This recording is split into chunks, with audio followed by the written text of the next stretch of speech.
Retiree retiring. For instance, let's say it was me and my wife. Okay, I'm still working. I didn't retire, so I'm still working, and I'm not Medicare eligible, but my wife is Medicare eligible, but she didn't work. For the district, you mean? Right. Retiree retiring. For instance, let's say it was me and my wife. That was your Okay, voice, right? I'm still working. I didn't retire. Oh, that's, so I'm still working. They're working and I'm through not some Medicare troubleshooting, okay. so they're working through a few issues right now with the line. Medicare eligible, but she didn't work. It seems like the only way. For the district, you mean? Right, the spouse. Retiree retiring. Let's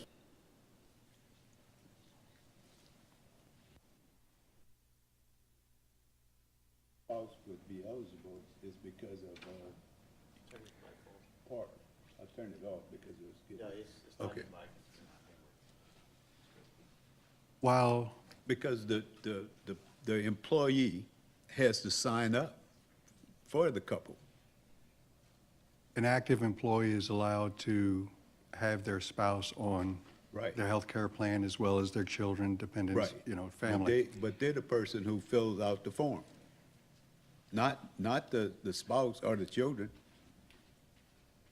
So if the spouse is still working and the spouse is paying for some insurance, he can still pay for his wife, and she wouldn't be forced to take Medicare.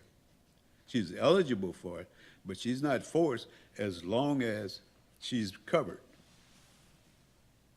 The policy, on- yeah. So on our plan, once the spouse becomes Medicare eligible, they are required to get on our Medicare Advantage plan because we no longer have a Medicare plan under our UMR services. So once they turn age 65, they have to transition to Medicare Advantage because we no longer have a Medicare plan underneath our active insurance.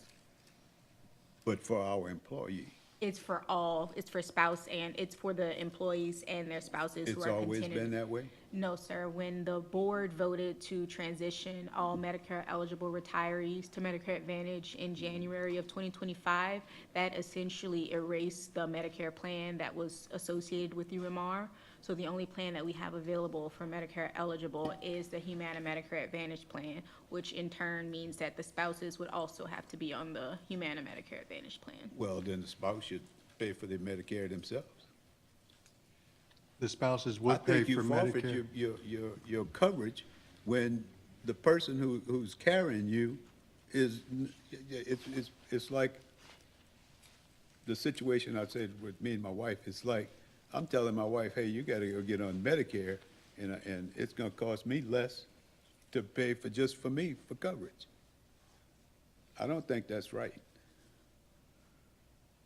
Because the person who's getting this freebie never worked for us. But you're providing for the family that The we're, person is not, But the yeah, person. but the person is not getting a freebie. Yes, it is. No, she's not. she's Because married to a retiree. But that person is still paying for insurance. That person is not on Medicare. our on Medicare, it says that anybody that makes 65 years of age must go on Medicare, as I had to do. I think and what, everybody else. I think Mr. Ellis's point, I don't want to put words in your mouth, is something that I kind of understand as well, is prior to 2021, spouses did pay part of their premium, correct? Around that time. Around that frame, time. yes. 2024 spouses did not pay. Plan year 2023 and prior to that, the spouses did But pay. it's not something that the school district has made a policy that the premium for spouses was zero. No, sir, there Okay. isn't a policy. In the plan year 2024, the school board absorbed the Absorbed all costs. that. However, there is not a policy for But it. what is up for review right now, though, are retiree rates. So there is a slight policy discussion here with regards to rates, which I think is what Mr. Ellis is trying to bring up. What I think needs to be discussed or brought to the table is what is our appetite as a board to absorb the spouse's retirement part of that premium. In the past, they have paid. Now that we've essentially required them to move on to Medicare, is there something that we can do from a policy that kind of helps out in that standpoint to absorb some of the costs while we can? And that is why the mathematical equations, thank you for putting those in there, have been formulated, because what that's telling us, as Mr. Ronald got to earlier, was we are getting to a point now where it makes sense to not only be fiscally responsible, but also kind of culturally have a culture of taking care of our employees. We're at the precipice where we're probably going to have to start asking them to start paying again. Correct. Okay? So I think that's, so part of your argument is that I heard was, what is that amount, and why should they not, or why should they pay? You were arguing on policy, but we are actually debating here and going to be voting on what that rate actually needs to be. And I think one thing it's worth mentioning is that the premium amount is only $229 and change that the district is paying. That is far less than what the regular base plan would be, because on the base plan, we are paying for all the healthcare coverage of the employees or retirees or their spouses if they're not Medicare eligible. But they are paying a small portion themselves. But if you move to the Medicare Advantage plan, the total cost of the district is only that $229 a month, which makes it such a great deal for us and for the retirees and spouses, because the cost of the health care is transferred over to the federal government. It's a good deal for us, but it's a great deal for that spouse.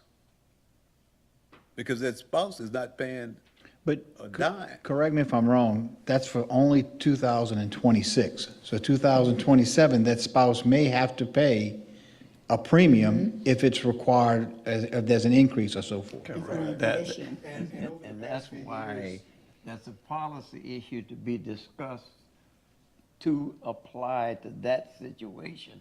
But this situation here, we're just trying to figure out right now how to move forward. Well, not exactly, Mr. Smith. In the proposed rates is a formula that we need to approve that, to Mr. O'Quinn's point, will adjust perhaps who pays and who doesn't pay moving forward, so that it is part of kind of what we need to discuss a little bit here. I would ask that the formula not be part of what's Yeah, approved, right. just approve the rates themselves. The formula will be incorporated in the draft policy to be brought to the board in November. Okay. That would be my preference, so that, because I want to double check the formulas and see, I don't necessarily want to adopt the formulas that had been used in the past, but to test this and check it. But to be consistent with the way it had been done in the past, the rates would be zero under this formula that had been used in the past. It's two separate things here. I don't think we've done this in the past. When an employee fills out their insurance, what they want, they do it for themselves, or they can do it for themselves and their spouse, or if they have children that's eligible, they can do all three.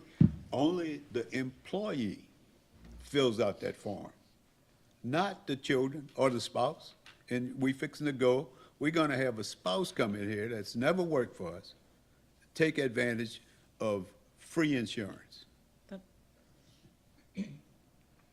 And that person can still be included by the employee that's still working.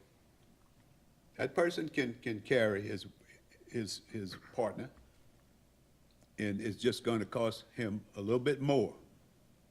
Can you I don't know if this is where you're going, I'm not sure. I don't think So that's what's happening. let me ask you this. The ones where we just have a spouse, okay?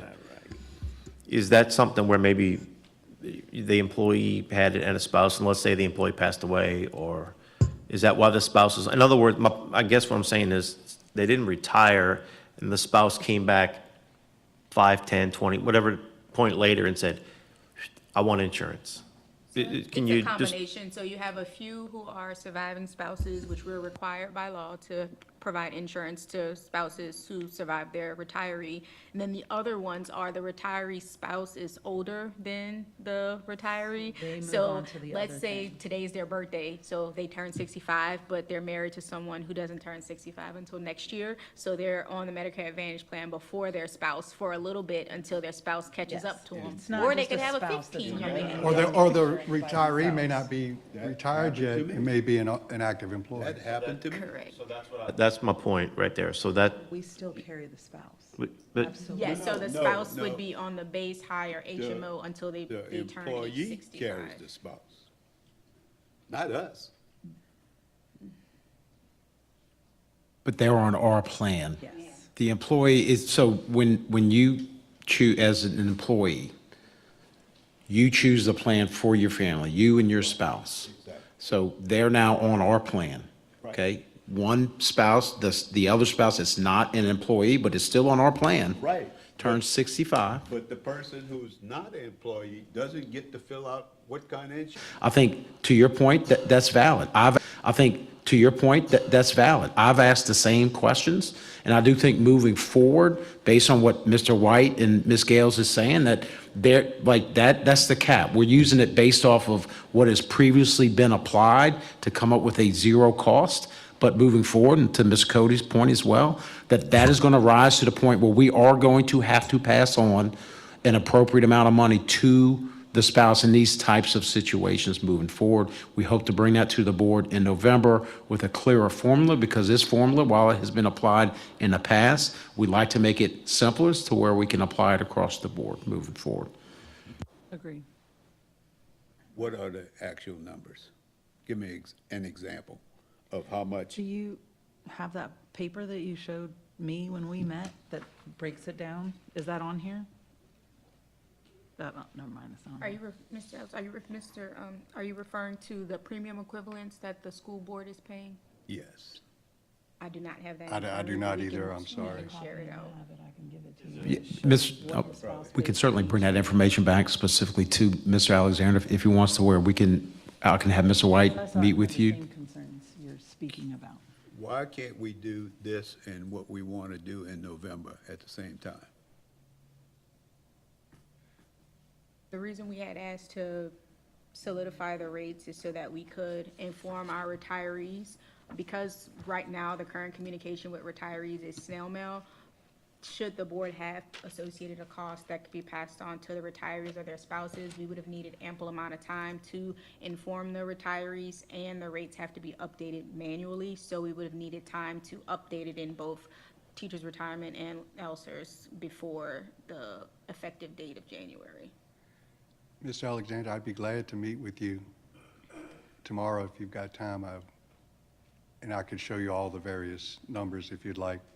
Okay, I just wanted to know the numbers to know it, but that's not going to change my opinion on if we have an employee that's still working, not retired, that person should pay for his or her spouse insurance. That's what I did. They are. And when my wife was eligible for Medicare, that's when I took advantage of Medicare. But while I was working and she wasn't eligible for Medicare, I just carried it like normal. And that's what I think people should do, especially when the spouse doesn't work for us or never worked for us. That's a little bit too generous for my blood. Are there any other comments? All right, this will move to the board table on Wednesday. There's no further discussion. Can I get a motion to dismiss? Second? We are adjourned. Thank you. Call the Capital Improvements Committee meeting to order. Mr. Johnny Rome.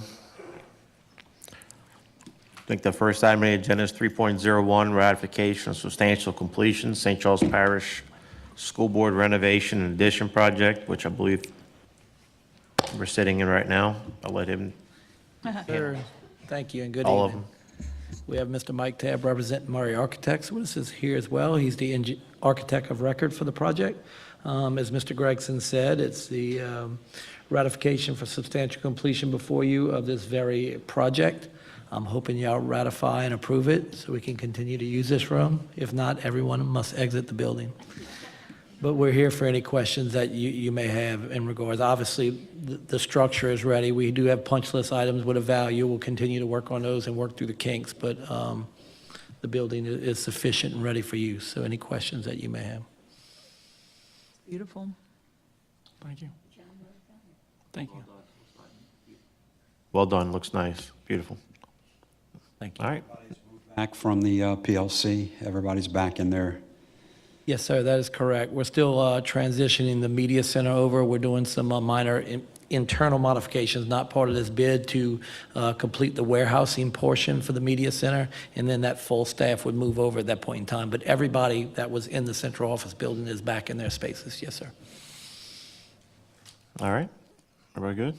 3.02, ratification, substantial completion, school board office building B addition.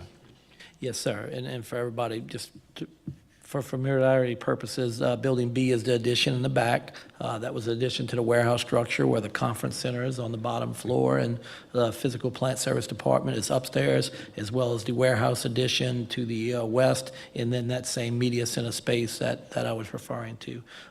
That will be part of the tour open house on Monday. So if you haven't seen it, I would encourage that you do so. A few board members have participated in meetings back there, and it's been a very utilized space already. So we're just coming to officially make that acceptance, even though we did speak to the board president, vice president, and capital improvements chair. It's 2 people, 3 positions. But we spoke to them to seek approval to move forward with utilizing it instead of waiting all the way to the board meeting. So we're just here for an official acceptance, if the board so chooses. Any questions? Nope. Hearing none. 3.03, bid authorization for elementary school auxiliary gyms, which includes the restrooms, water stations, and storage. We have- welcome the rest of the team. Yes, sir.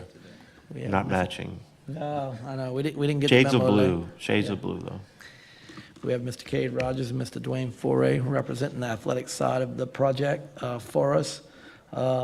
We spoke briefly about this before when we reviewed the long-range PE plan and athletic plan projects at board retreat.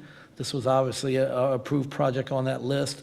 We're at the point in time where plans are ready to go out and just seek bid authorization so we can advertise, go through the process to receive bids. And of course, we come back to you at a later date with that information. But we're here for any questions about the plans or the process that you may have. I'll just point out that the administrative contents, all the project manual along with other details of drawings and whatnot, so if you'd like to get through the Just a details. brief timeline about when this will take place. We looking probably right about a year, once we got with bid authorization, so we probably talking about a year timeline. From bid authorization to From bid- completion. No, probably about 14 months from bid authorization to completion. Completion. Once a 14 to contract 15 signed, months. yeah, you're looking about a year construction period on that. We're bringing it to you here in October. We hope to accept in December, kind of getting that timeline started. The goal is to be kind of close towards that basketball season and time of year, but it's not like we need the building for the start of the school year. So it's something we can work on throughout the year. The timeline shouldn't affect normal activities. I believe Mr. Suffering had a question about the budget. I'm sorry. The start time would be December, January, somewhere in that time frame. That is correct. Yes, and I had asked about the budget. Yeah, so we had budgeted 8 million, and it looks like it's gonna be slightly over 9. The reason behind that is once we got into some of the infrastructure problems at JB Martin where we had to raise, I'm sorry, I apologize. Wrong about that, Ms. Dow. So it's 8 million, and it's estimated to be 8.2. Even Thank better. Yeah. I couldn't. You dropped the first number, went down. There you go. like, let's make a deal. We work our way down. As we go. That was an easy negotiation. Case closed. No, so some of these will be completed before others? I mean, is that, You have the forces. We're going to require superintendents, at least two, I believe, one on each side of the river. Is that part of the requirement? So we're going to pretty much demand and have it in there that they man up the job, and it might not be the job for some smaller contractors. They'll just have to make that decision internally if they can meet the timeline and the demands of what it takes. So yeah, while they might not finish the same week, but we don't anticipate like 5 months and then another one. They should all be in that same and that year was adjusting timeframe. my question. You're not Yeah. gonna go and finish Mimosa Park Not and the exact then same wait day. 8 Yeah. months and go No, to sir. Narco? No, sir. The year timeline is actually for all of them. You know, maybe 11 months in, they have one or two that are a little ahead, but the year timeline, they need to finish all sets, the whole set. Yeah. I'm having some internet usage issues here, so I can't answer my own question. This isn't going to have like scoreboards and stuff like that. It's just going to be the to be able So to we- play the sports, Yeah, but so we'll not. close them in. They will have a bathroom in it and a small storage, but it will not have a Rec can scoreboard. practice there, but they can't play a game. Correct. That's a question. Thank you. They could bring in a portable scoreboard, but we won't be providing that, because Oh, they so do, they do could make still them. play games there. Okay. Yeah.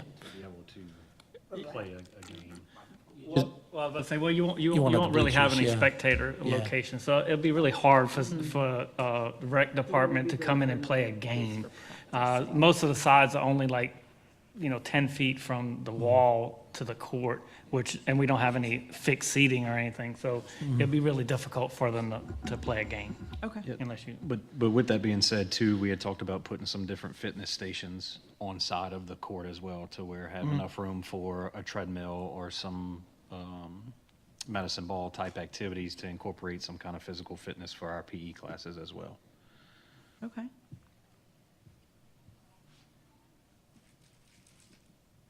All right, any other questions? All right, Oh, we got one more item on the capital improvement. Yes, sir. Thank you, Mike. Appreciate it. 3.04, bid authorization request for Destrehan High School and Huntsville High School Stadium turf replacement project. So, as y'all know, basically, under heavy use, our turf fields probably can last 8 to 10 years. And I mean, we get a lot of use out of between dance, cheer, rec, soccer. So they got a lot of play. And we're entering we're in year 11. So it's about time that, although it's passing the test, the safety test, it's kind of at that moment where it's showing some decline. And it's that time, just for a liability situation on our end. Are they getting better? Yes. I mean, the new product that's out. It is. It's going to have a Brock pad underneath it, which is more cushiony, less chance of concussions. Do they still have to use the black rubber? Could they not use a lighter color rubber? This is going to have a cooling element in it, which is going to cool probably about 20 to 30 degrees cooler than these fields play right now. So I'm gonna give you an example, Mr. Ellis. At Destrehan, George McGovern was out at football practice during the summer. He shot the field and then moved over to the baseball field, and it was about 20 degrees difference with the new field. Yep. At the same time, he just walked right over to the baseball field and shot. It was 20 degrees difference. Glad to hear that. All right, And what's the budget for the turf? At both schools? 2.1 That's for both? for both. Okay. And within that, we had also discussed drainage at Destrehan. But again, it deadheads at some point, so we'll have to look at backflow and an overflow somewhere, but want to make sure that we're draining appropriately for those games and activities that are on that field. You kind of addressed my question. Is there any other infrastructure stuff that we're going to have to do for I mean, now we got the infrastructure down. It seems like you're just replacing the carpet, but I mean, is there anything else that we're going to have to do to put this one down? Yeah, I mean, for the most part, your base is there. There'll have to be some regrading and such, but obviously, we have Mr. Marco Juarez with Civil and Environmental Sports Engineers. Marco, would you like to speak to that from the engineering side? Yes, yeah, like you said, yeah, the project itself is mostly just replacing the carpet and the infill, touching up the stone base, making sure the planarity is still there. And we will be taking a look at Destrehan and what we can do as far as drainage to make sure we don't have any. We've had an issue at Destrehan that we haven't had at Hanville, right? I mean, Hanville's has been pretty good. I mean. Correct. Yes, sir. but- There's a couple of different variables there. Hornville was built with a pump as part of a second fail-safe, if you will. There's a gravity, and there's also a pump flow, but you have the capacity in the canal in the back to the swamp. Destrehan was not built with a pump because of the elevation. It was, at the time, deemed not necessary, but you also have an infrastructure issue with the conveyance system for the water to get out throughout Ormond. And the parish is addressing that. They have a plan for that, so that'll help. But we want to put in mitigating measures as well for ourselves. Put in that pump, maybe have a relief where when it deadheads at the street, when it cannot get into the conveyance system, that we have the ability to sheet it off to another area. So we're going to task the engineer with designing that. So Is that going to be part of this project? that's correct, and that's within the 2.1. It is? Yes, sir, that's correct. Yes, sir. All right, I'll also add that, I don't know if you caught it, the shock pad is what we call it. Yes, the shock So pad. there's that, which is a safety layer that'll go down, so I think that's pretty good compared, because we thought it would be $1 million just to replace the carpet, right? But adding that shock pad's a big safety piece. Any other questions? All right. Before you close this capital improvement, could we go back to 3.01? I have something I forgot about. I don't want to bring up. I'm asking, I mean, we could, what you got? on this ratification for the boardroom, I was looking outside, and I don't know what you call that plate where it lists when the project was done and it lists the school board members. The one for the original building has the board president, the person that was the board president, and the board vice president listed as such, and this one does not.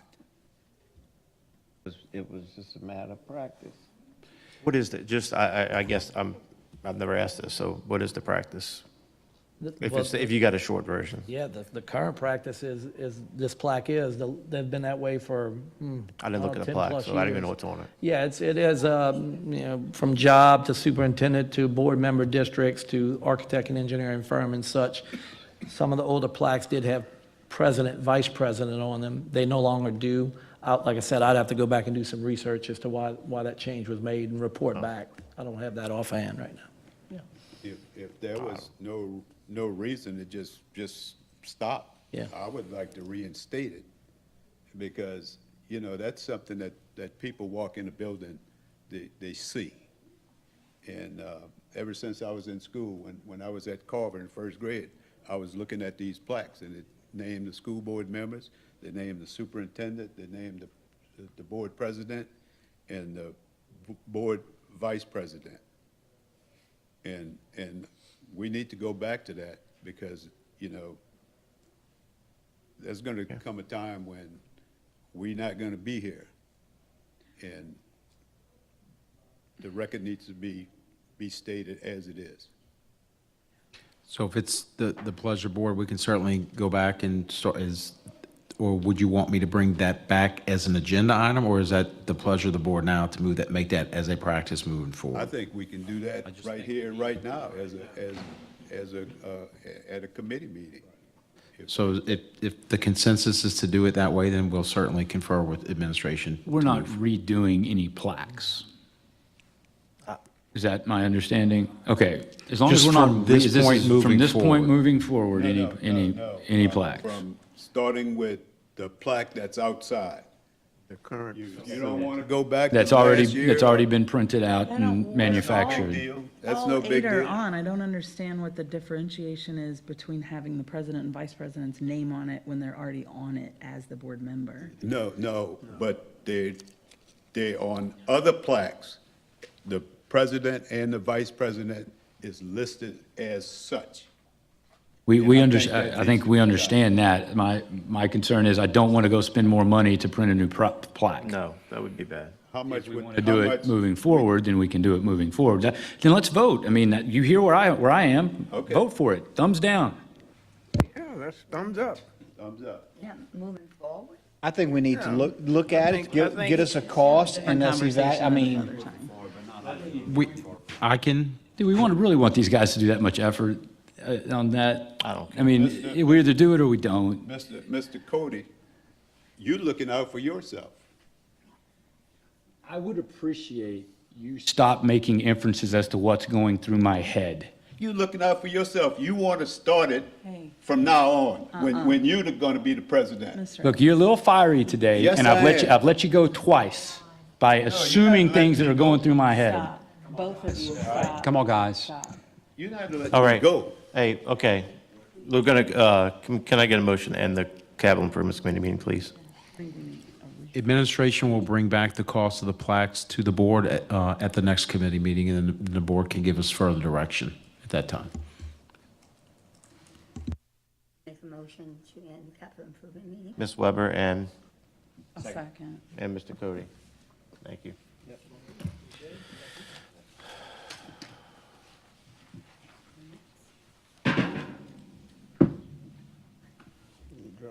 No. This guy, curriculum. Curriculum instruction is now in session. We have several items on the agenda for curriculum and instruction. I'd like to ask the superintendent, and it's Ms. Babin. Is she here tonight? Dr. Chuck Snyder. I'm here. Jack Snyder's going to fill in for her. Yes, sir. Thank you. So our first agenda item is 4.01 Satellite Center update. This is something we come to the board with each year to provide an update in regards to our satellite center programs that we offer and anything new taking place. We were unable to do it at our board retreat, which is where it was typically done, so we decided to bring it tonight. So I'll turn it over to Dr. Chuck Snyder and Ms. Elaine Fitzgerald. Good evening. As the superintendent previously noted, we provide to you an update on the satellite center every year, and so I'm here tonight with Ms. Elaine Fitzgerald, the administrator at the satellite center, and Mr. Rick Grau, the assistant principal at the satellite center, to provide you an update based on their goals for last year and moving into this year. Good afternoon. Your mic. Thank you. Good afternoon, and thank you for allowing me to come and provide an update. Our mission at the Satellite Center is to immerse all team members in an experiential learning environment that fosters personal growth and future success. In our goals for 24-25, we wanted to increase the number of students who are earning an advanced credential. In 23-24, it was 14%. Last year, our goal was 17%, and we met that goal of 17%. Our numbers were 45 students received advanced credentials. Our second goal was to increase interest in our new courses. If you remember, we were looking at adding some courses that met with the GNO Incs. What they were saying was important for our team members to be prepared for the future. So we were looking at Introduction to Aviation, Introduction to Logistics, NCCER, Industrial Maintenance Mechanic, Millwright, and then Cybersecurity. This school year, we have Aviation with 17 students, and we have the Industrial Maintenance Millwright with 31 students. Our other two classes did not have enough interest to offer those classes, but we're in the middle of scheduling right now. They've just started at both Destrehan and Hahnville, and so we are doing some promotions and helping students understand what those classes are. Ms. Fitzgerald, can you tell me what the whole word is for Gen Eats? Is that like, you said you met with people? Oh, the GNO Inc., so the Louisiana Workforce, yes, ma'am. So Mr. Ronnie Seal, and part of the, as we bring new courses that we want to offer. So Mr. Seal does part of that, along with the committee. We look at what is the current workforce development needs. Those are advanced manufacturing, electrical, energy, and then I'm trying to remember, I lost the last one, logistics. And then the diversify is The, 13 students that's going to be enrolled. And I know it's something to celebrate. And during the fall semester right now, we currently have 493 students. In the spring semester, we're projected to have 478. And we know that we may pick up a few depending on schedule changes and things like that. And just in case if you're interested, we have 548 Hornville students and 465 Destrehan students. Yes, I'm interested. Thank you. almost an even split. That means Honville should win the pink thing. I would like to add, though, this is the closest to 50-50 that we've been in a long time between the It's two high schools. very close. Well, yeah, that and then the addition of the aviation and industrial maintenance classes too. So bringing on those new classes. And you can imagine if we bring in new classes next school year, we'll have more. So dual enrollment, 347 students earned college credit through the dual enrollment classes in 24-25. We offered about 56 hours of dual enrollment hours or credits through 20 courses in 8 of our different classes. 32 students earned certificates of technical studies and medical assisting through a partnership with RPCC, River Parish Community College. And we had 32 students earn career and technical certificates in hospitality management in partnership with Delgado. And 48 students earned career and technical certificate in process technology. And the students that were in the MedAssist program and the Delgado program actually got to walk on stage as part of their commencement ceremonies, which is always a cool thing for us to be a part of and for us to be able to see. And before we move to the next slide, if in the packet or the handouts that we gave y'all, there's a handout that looks something like this. And it's got the courses, the dual enrollment courses that they correspond with, the number of students that have been enrolled, and then the credits that they earned, if you're interested. Is there a way to figure the dollar amount for those credits earned at the college? Like, for example, if it's X amount of dollars per credit, Yes. would these students are saving their parents or whoever is paying the bill for college? I mean, and you don't have to do that tonight. I know you're gonna put your calculator on it, but just get that back to us, yeah. Or somebody did that, didn't they? Yes, we usually, I usually have it at the bottom of that one, but we usually estimate about $150 a credit, which is actually very cheap. So it's definitely a big savings when you look at these students are walking away with 3 credit hours, so $450 just for one class. And you mentioned the other day at the business industry, there was a student that actually walked away with an associate's degree. So That's we- pretty, that's pretty yes. remarkable, yeah. Yes, we're excited. As we move to 25-26, these are the goals that we have set for us to accomplish this year. We want to increase the number of satellite centers earning an advanced credential, so we have steadily increased that number. This year, we have 75 students who are eligible, so that's up from who was eligible last year, and so we're hoping to get 70 there. We would like all 75. We also want to increase the number of students who are earning a career and technical certificate. Currently, our medical assistant program is the program where they earn the medical assistant or they earn that certificate of technical studies. So last year we had 32. This year we have 41 enrolled, but along with that, we're also looking to partner with RPCC and with Destrehan and Hahnville and moving our students in instrumentation, process technology, and millwright so that they also have the ability to earn that certificate of technical studies. And so we currently have some enrolled right now, and we're hoping that we'll see those numbers increase in those other programs. And then our last one is looking at the basic bundle, and that is something that's new with the SPS score with the requirement. So we don't have baseline data right now, but we just want to increase those opportunities at the satellite center for them to earn that basic bundle. You know, and as they're finished, I'll just say a few things. First, Ms. Fitzgerald, Mr. Grau, they've done a phenomenal job leading that school. Obviously, you see by the numbers relative to the increased enrollment. All of these courses are considered high-wage, high-demand type jobs. Obviously, we've expanded the course offerings at the center, both on the physical plan itself, the Satellite Center, as well as the Performing Arts Center.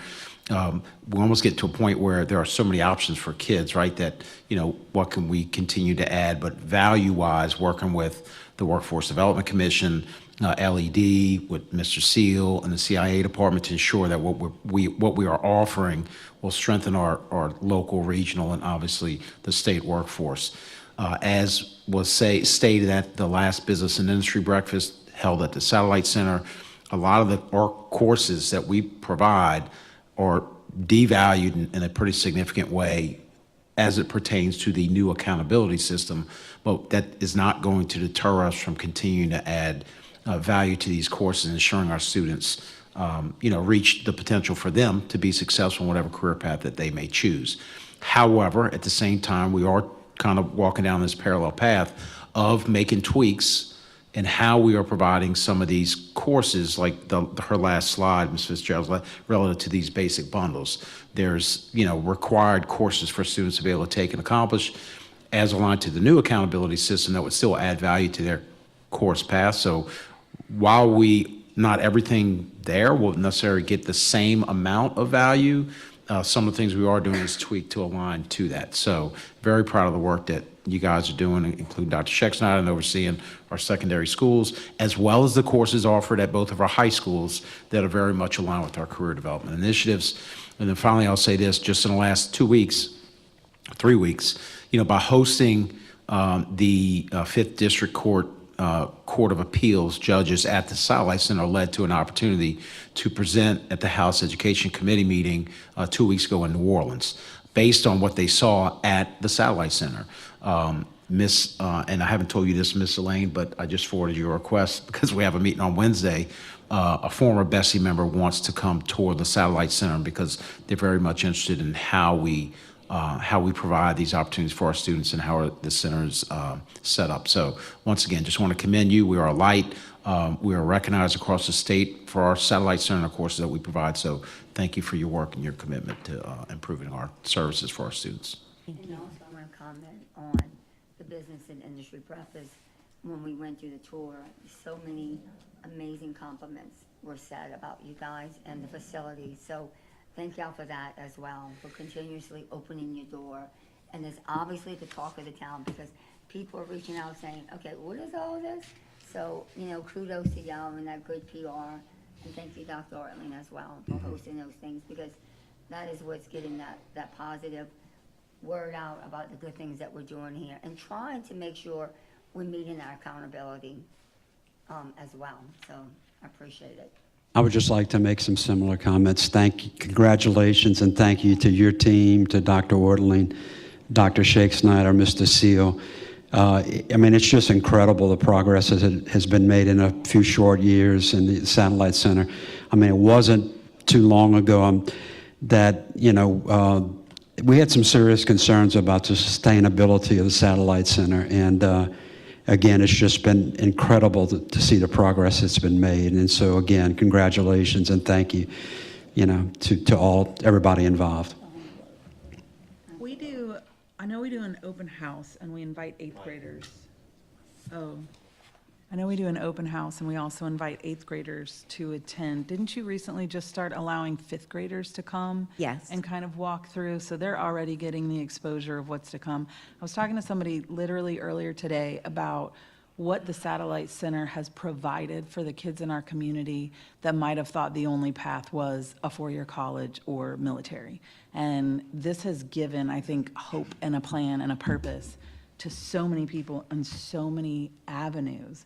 It is just amazing. And I think it's awesome that you bring it all the way down to the 5th grade level, that we're not waiting until their 8th grade to say, what do you want to be when you grow up? They're excited when they're kids, and then we kind of have this gap where we're not really talking about career paths. And I think it's amazing. Thank you. I love it. I love the work that you guys do there. Thank you. On November 4th is our open house and community showcase. You'll be getting That's a for everyone in postcard. the That is for community. everyone. We do send postcards out for grades 5 through 11, but then send flyers out at home too, and you'll have your postcard soon. You ever notice the plaque on your building? Stop. I'm not doing that. What's the next? They roll. Right. Thank you. They roll. Right. Thank you. Right, any further questions for No. If not, then thank you very much for the presentation, very informative. Thank you for the opportunity. All right. Thank you for your support. Okay, next item on the agenda, 4.02, is the school session calendar.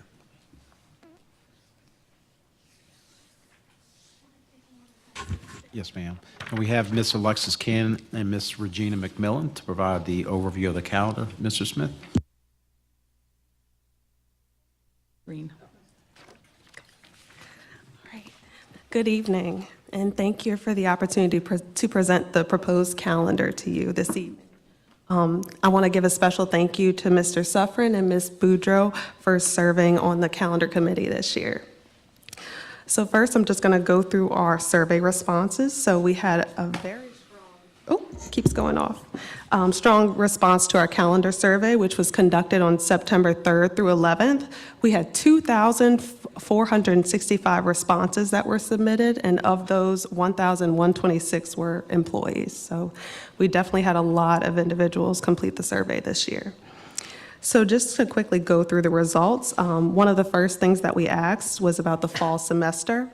Since schools will be closed for Election Day, we wanted to know what people valued most. So whether that be starting earlier, having a fall break, or having a longer Christmas holiday. The biggest priority was an earlier and longer Christmas break. However, it was followed closely by an interest in fall break. Next, we asked which day of the week people prefer to start the school year. Wednesday came out slightly ahead as the top choice, but Monday and Tuesday were both close behind. Then we also asked about fall break specifically. So if 2 days were added to the calendar for fall break, we asked which dates people preferred. The most popular choice was October 30th and November 2nd, and then the second choice was October 12th and 13th. And then when we get a little bit further down, I'll let you know why we ended up choosing October 12th and 13th as fall break. So then in the survey, we provided 3 sample calendars, and then the top choice out of those calendars included a Monday start, 2-day fall break, and a later Christmas, which did conflict with the earlier survey responses for Christmas. So if you all have the one-sheeter right here, you're able to follow along with me. So overall, we went with the highest ranked calendar option out of the 3 options that we provided for them. So Monday, August 3rd was the first day for teachers. Monday, August 10th, and Tuesday, August 11th would be the first day for students for a staggered start. And then going back to fall break, so you'll notice the committee recommended October 12th and 13th for fall break. So although these dates were not the top vote getters in the survey, the committee talked through a few points, which were, we discussed avoiding a long stretch between Labor Day and November with no days off for students and employees. And then we also discussed if a fall break was scheduled on a Friday, as indicated as a top vote getter, many of the high school students and employees involved in athletics would not be able to fully take advantage of that fall break. So after that, we considered the second option, which was the October 12th and 13th choice for fall break. So moving forward, you'll notice Christmas break begins later on Wednesday, December 23rd, which still provides a typical 10 days off for students. You have your normal Labor Day, Thanksgiving, Martin Luther King, and Mardi Gras Day holidays off. Wednesday, May 26th would be the last day for students. And then Thursday, May 27th would be the last day for teachers, which is still before Memorial Day. And then lastly, if you notice on the calendar, there are some placeholders that we have for professional learning. So our executive directors of elementary and secondary schools will be gathering data from principals to determine those dates. So once that's finalized, then we'll bring it to the second calendar for the next reading. Does anybody have any questions? Yeah. All righty. Okay. If there are no questions, then let me thank you all for the presentation, very informative presentation. And that brings us to Thank you for your work. the end of the road. I second it. Art and Becky. All right. Personnel and Policy Committee meeting is called to order. We have 2 items on the agenda, starting with item 5.01, cameras in special education classrooms settings for second reading and adoption. You might recall that we had this item on the agenda for the September 15th committee meetings. Classrooms this involves, what kind of children would be in the classrooms this involves, what kind of children would be in the classrooms that it involved, and it is at a much bigger cost, both to the state who is funding and requiring. That is correct. So this is to place. That is correct. This is to place and maintain the video recording as well as the audio capability in those classrooms that meet that definition of self-contained classrooms. And we have our plan working through with other partners to make sure that we're able to put the cameras in place and comply for student safety first and foremost, but as well as Louisiana law. Any other questions for Ms. Van Hoven or Mrs. Babin? Okay. This item will go to the board table for consideration at the board meeting on Wednesday, October 22nd. Thank you for being here. Appreciate it. Next item is personnel items, and we have an attachment under executive content for the personnel notes. And we have present here this evening Ms. Teresa Brown, if anyone has any questions relative to personnel notes. Has everyone had a chance to review the notes?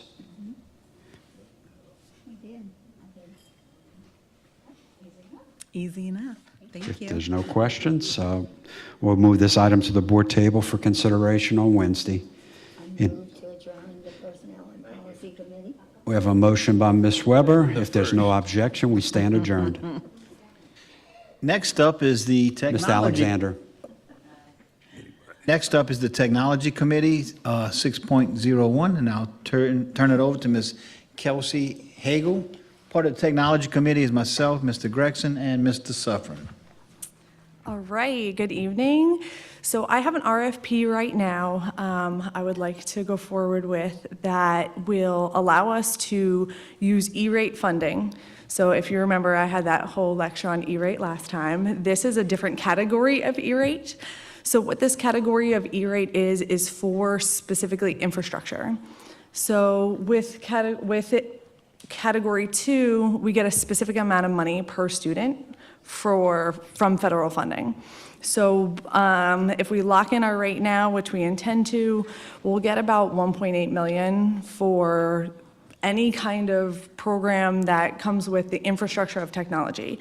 So in this case, partnering with Dustin on his camera project and on access control and my audio enhancement that I came before you at retreat over the summer is to take one of our buildings, which in this case is Alamans, and redo their internal cabling. So anytime you see one of those technology racks, how it looks like spaghetti coming out of it with all those cables become old after a certain amount of years. So at Alamans in particular, we were poking in the ceilings and looking at the racks, and they still have some cabling that goes back to Category 4. Right now, modern standards Category 6A. So it's even a little bit more advanced. Kind of on the cutting edge. So what we would like to do is partner with a company through an RFP and re-cable all of Alamans. So we wouldn't touch the stuff that Dustin has already gone through with Genetech and all of their progress. What we would work on is specifically cabling for all of the audio enhancement, all of the additions that we need on top of replacing anything from the Bogan system. So we've already called maintenance and had conversations with them. So anything within the walls and ceilings that are old, re-pulling them through the entire school. The project itself would probably take about a month to complete. We'd start, funding gets administered July 1st. So this would be a next summer project in which we have extremely strict guidelines within our RFP that they would have to be done for the most part before school starts. We wouldn't want to put anybody out. We've already talked to administration over there. They kind of they, saw us measuring and all the things. So, we feel really passionate about making sure that Alamance kind of becomes our model school of how we would like all schools to be done moving forward, between access control, between camera systems, between audio enhancement. So recabling is the first step for making sure that everything is up to modern standard for technology and allowing us to move forward. Any questions? Do we have our money, E-rate money? It comes in after, so we would have to put up the initial funds, which right now we're thinking between $300,000 and $400,000 for the whole school, but that's all reimbursed. So it's completely E-rate money. So the cost winds up being nothing because we get that back. Any other questions? Looks like the evaluation breakdown with regards to how it's going to be scored is a little different than what we've had in the past. Is it? In regards to the percentages? Not so much. Not so This much? was what we did for our last RFP. So we just kind of look at breaking down qualifications. We look at that small business piece, maintenance and support. So this one, we took a little bit different of an approach for our last RFP and have very, very specific information in there. So whether it's cost or timeline, because we're disrupting such a large amount of potentially time within the building, because it's all the internet. So we'd have to pull internet from that building. So we want specific breakdowns of timelines and costs. So it's a little bit more specific. You'll notice kind of towards the bottom, we have a cost breakdown, we have a technical response breakdown. So we went through and talked to maintenance and Genetech, and we kind of conversed with everybody just to make sure that we have very, very specific cost breakdowns.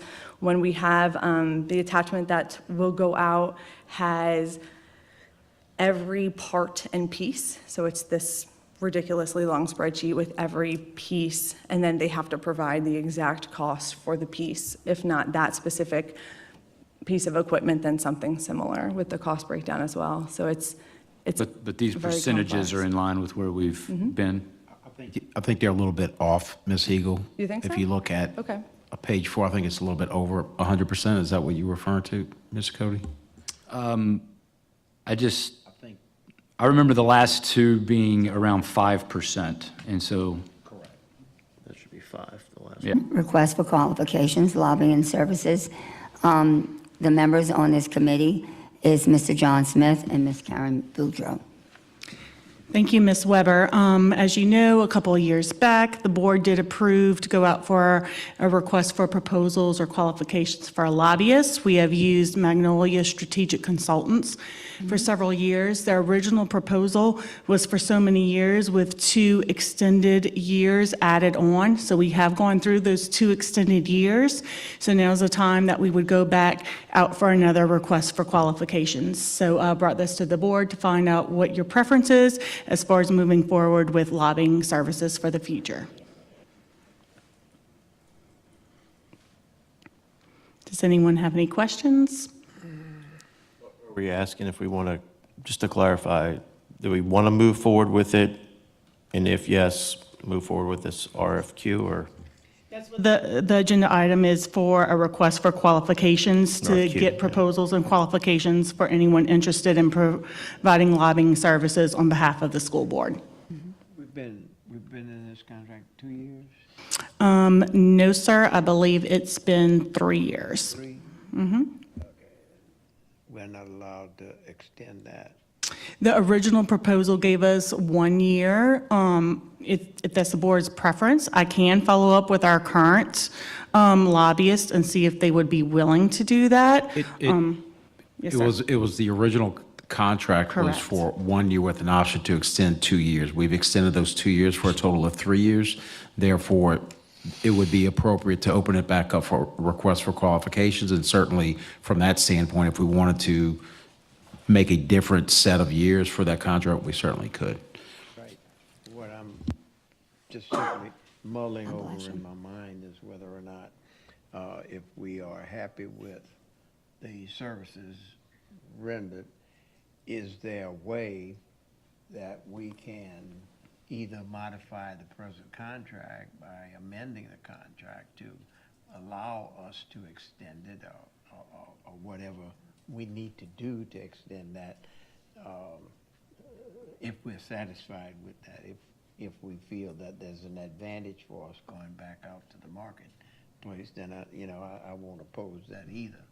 But I think that overall, we have been pretty satisfied with.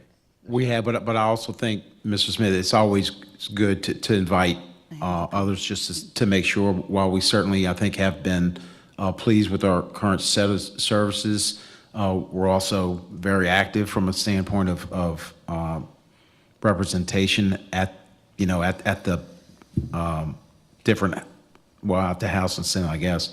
But I think it's appropriate for us to at least provide an opportunity to see what other services, and certainly I think we can choose from that standpoint. Good thing. That's right. Current contract does go through January 31st with our current lobbyist, so this proposals would be for anything beginning as of February 1st, 2026. Mr. Virginia, what did we change in this that we've learned over the last 3 years in the qualifications that maybe were different when we sent this out the first time? Looking over the request for qualifications is minor adjustments that we made as far as timing and then spelling out, what our request of the specific lobbyist might be, making sure that we're clear with that of our expectations, and for them in the proposal to come back and putting their expectations as well. But as far as, moving forward with that, it's really request for qualifications. The committee that would review those proposals that would come in, it's on there to allow for negotiations and come back with a contract to figure out exactly what needs to go forward from there. Are there any other questions? This is yours. So can I have a motion to adjourn? Move to adjourn. Thank you. Second. John? Motion adjourned by Ms. Boudreaux and second by Mr. Smith.